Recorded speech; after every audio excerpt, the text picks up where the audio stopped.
There are four types of hepatitis. They are lettered A, B, C, and D. Let's compare and contrast the various forms of hepatitis a patient may have.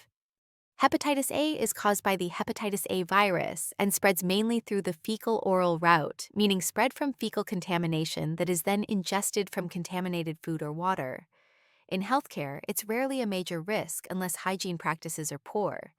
Symptoms include fatigue, nausea, abdominal pain, and jaundice, but the infection does not become chronic. Most people recover completely without long-term problems. A vaccine is available and effective, and treatment is usually just supportive care. It's preventable through good hygiene and vaccination.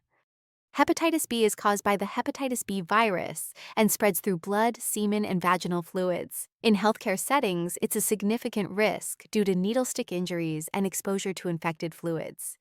Symptoms can be mild or even absent at first, but may include fatigue and jaundice. Chronic infection can develop in some people, leading to serious complications like liver damage, cirrhosis, and liver cancer.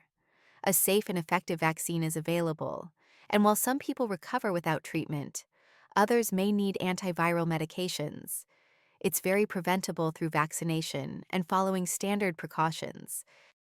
Hepatitis C comes from the hepatitis C virus and spreads mostly through blood exposure. The biggest risks in healthcare are sharps injuries and contact with infected blood. Symptoms are often silent early on, but may progress to fatigue and liver issues later. Most people who are infected develop chronic disease unless treated.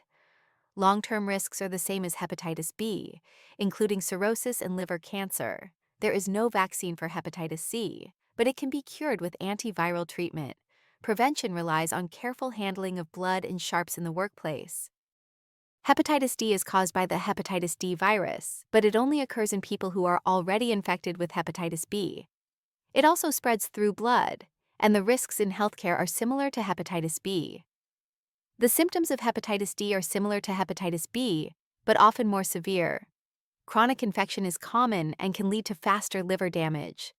There is no specific vaccine for hepatitis D, but since it only affects people with hepatitis B, getting vaccinated against hepatitis B also protects against hepatitis D.